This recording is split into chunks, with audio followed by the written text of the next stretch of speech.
volta ao segundo bloco do Antenados de sexta. A gente estava falando um pouco sobre o Domingo da Igreja Perseguida, que será lembrado, comemorado, homenageado dia 31 agora, este domingo. Então entra lá no site, ore pelas pessoas que todo dia morrem. Eu falei aqui dos números, né? Cada bloco que passa aqui do Antenados, 4 cristãos morrem no mundo assassinados por causa da sua fé, por causa da perseguição religiosa, ou perseguição da fé cristã das pessoas. E acho que é um bom tempo da gente botar, né, a mão na consciência, e até pastores e líderes do Brasil inteiro que nos assistem pensar, poxa, a gente fala muito em África, né, em tudo, manda muito missionário para os Estados Unidos. Vamos começar a ver o que a gente pode fazer para alcançar o mundo árabe, que é 80% desses cristãos que são mortos são dentro do que eles chamam perseguição do Islã contra o cristianismo. Interessante, André, que eles têm a opção, esses irmãos estão sendo mortos, de falar assim, não, eu abro mão da minha fé, eu abro mão da fé que tem a Jesus e em nome de Jesus e resolvo o meu problema. Eu acho que a igreja brasileira ela precisa ser confrontada com esses dados, porque por muito menos a gente troca o Senhor Jesus na esquina. Então, falta amor, falta conhecimento do Senhor, né? E muitas das vezes se tem conhecimento da igreja de Cristo, mas do Cristo da igreja não se conheceu ainda. E a gente tem um rótulo de evangélicos, de cristãos. Então, a gente precisa ter essas informações. Eu acho que a liderança precisa se responsabilizar, porque é nossa responsabilidade passar essas informações. E aí vem um confronto. Em domingo, no nós... culto, seria bom falar, todos os pastores falassem alguma coisa sobre a igreja perseguida nesse domingo, fantástico. Porque a gente precisa ter acesso, são os nossos irmãos, o corpo, né? O reino está acima das denominações, a gente não tem isso ainda sendo vivido e praticado aqui no Brasil. Então, é triste você ver relatos e relatos de coisas, e elas tinham opção. Eu vejo jovens, como tenho acompanhado, que tinham opção de falar, tá bom, eu abro mão da minha fé. Mas eles não fazem isso. E perdem a vida. Isso é realmente impressionante, porque eu fico às vezes me perguntando, né? São duas questões. A primeira é essa que o pastor levantou, se realmente as igrejas aqui na Barra, ou no Rio de Janeiro, Brasil, se o grupo de pessoas que está ali dentro realmente seria igreja no momento desse. Porque o que ele falou, por muito menos é trocado. Minhas filhas estavam comentando, pai, tem uma igreja que está indo todo mundo, muito legal, e o pessoal fala, a igreja tem crescido, mas veio comentar comigo, mas teve uma festa aqui do nosso colégio e tudo, o colégio das minhas filhas é um colégio conhecido aqui, eu moro aqui na Barra da Tijuca, mas uma das irmãs referências, assim, que são fiéis, que vão à igreja, participam das reuniões da igreja, estavam na festa, beberam e ficaram com os meninos. Como é que é isso, pai? Quer dizer, então... Aqui, como é que nós estamos, assim, o que as igrejas têm passado? Então, será que se essa realidade fosse mais a nossa realidade de uma perseguição, haveria uma peneira? De fato, eu fico pensando sobre isso. E às vezes a igreja, claro que qualidade vai trazer a quantidade, porque a ovelha sadia sempre dá cria. No entanto, não quer dizer que a quantidade tem uma qualidade ali dentro. Ou seja, de fato, porque como foi falado aqui, talvez hoje é mais moda ser evangélico. Hoje, às vezes, os próprios evangélicos criticam. Hoje já existe um movimento. Então, eu fico realmente preocupado e eu entendo da mesma forma a perseguição.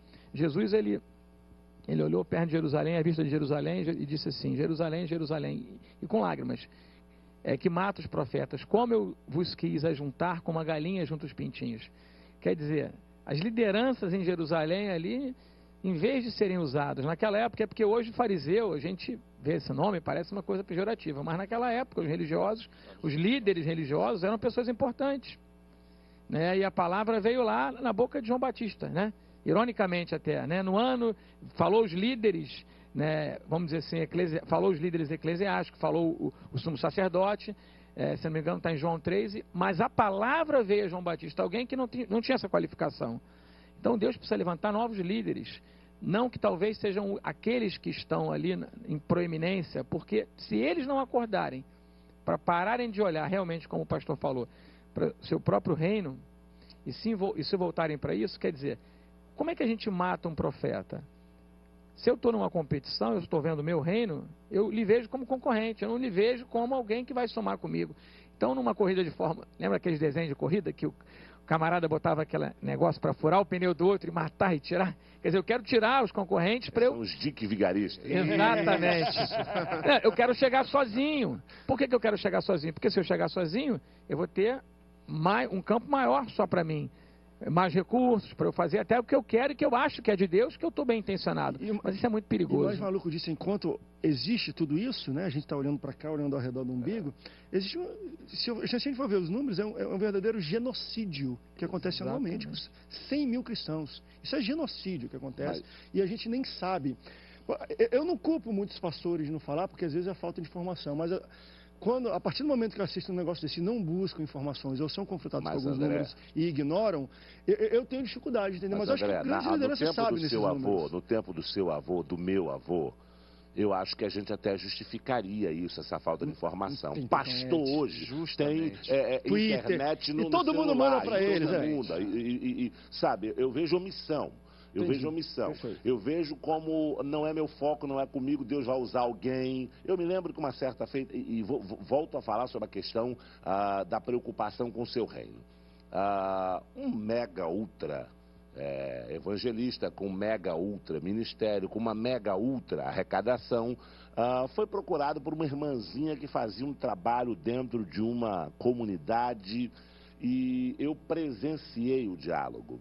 A primeira luta da irmã chegar e o pessoal barrando como se a irmã fosse tocar, arrancar pedaço, né, com os seguranças. Existem aqueles que assumem segurança, colocam os homens de paletó com volume, e existem aqueles que têm seguranças disfarçados de colaboradores. Alguns até com a camisa, posso te ajudar? Posso te ajudar a te afastar? Né? E aí no diálogo, não, irmão, não tenho tempo para isso não. Irmão, eu tenho um monte de coisa para fazer, eu tenho um monte de responsabilidade, tem um monte de gente que eu tenho que cuidar. O diálogo foi exatamente esse. Irmão, por favor, irmão, tem outras pessoas, Deus não me levantou para isso não, meu negócio é outro. Mas eu queria dizer que além desse tipo de, sabe, é aquela turma, Jesus aponta 2 tipos de igreja na igreja. Eu sempre digo o seguinte, a gente tem que ter cuidado para não espancar a noiva pensando que está espancando a bandida.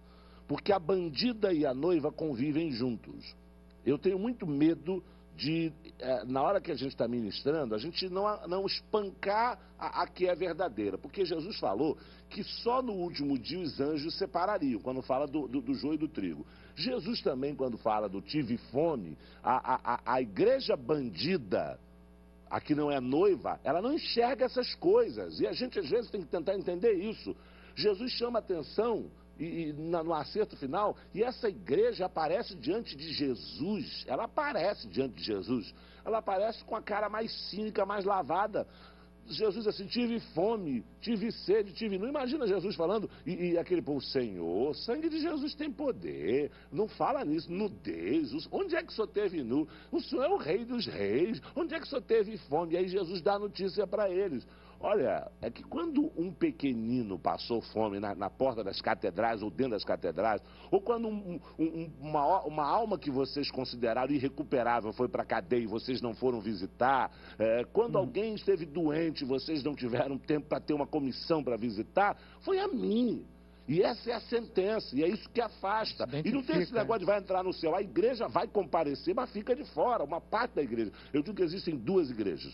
E a outra questão é que quando você olha esse fato, você percebe que o próprio Cristo vai dizer assim, eu não conheci vocês, vocês nunca fizeram parte do corpo. Mas essa igreja bandida no meio, junto da igreja verdadeira, da noiva, que são as 2 que convivem, desculpa, eu vou usar um termo mais pesado ainda, a prostituta que convive com a noiva. Né? De vez em quando eu vejo algumas pessoas batendo e não sabem quem está batendo, tentando bater porque identifica a prostituta, as atitudes, mas acaba espancando a verdadeira, porque a gente tem ainda no meio, em Apocalipse, a palavra é, mas eu tenho aí dentro alguns que não se contaminaram, alguns que andarão comigo de branco. Então, eu vejo o seguinte, o Brasil tem essa cara, o Brasil, esse é o momento das igrejas do Apocalipse, não da fiel, mas daquela que tem dinheiro, rica sou, de nada tenho falta, e da igreja que esquece o dono dela do lado de fora. Porque olha só que coisa absurda, o dono da igreja está do lado de fora, bate na porta, está pedindo para entrar,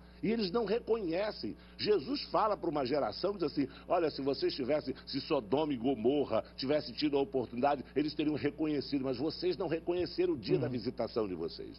Então eu vejo o seguinte, esse momento que nós estamos vivendo é um momento muito crítico em relação a isso. Agora, queria te dar uma notícia também, André. eu fui visitar uma igreja batista aqui em São Gonçalo, num bairrozinho do interior. São Gonçalo é muito grande, e quando eu cheguei, eu tinha tirado um período de licença, estava doente, e aí resolvi visitar igrejas em lugares que ninguém nunca vai visitar. E fui lá no interiorzinho visitar. Quando eu cheguei, os irmãos estavam há 1 ano e meio sem pastor. O pastor tinha sido assassinado pelo tráfico de drogas. E em 2 anos eu conheço 2 pastores que foram, um na Zona Oeste e um lá em São Gonçalo, porque começou a incomodar, arrancar garotos. Então nós temos também uma perseguição também no Brasil por conta exatamente disso. O Estado Islâmico tem uma ideologia, que é a ideologia religiosa. E no Brasil, quando você começa a pregar o Evangelho, começa a dar baixa, há um processo também de Satanás de tentar calar, intimidar, atrapalhar. Eu já fui ameaçado algumas vezes, porque em um período da minha vida, Deus me deu o privilégio de arrancar 600 jovens. Tinha um bendito, eu digo bendito, um bendito de um baile funk que acabaram.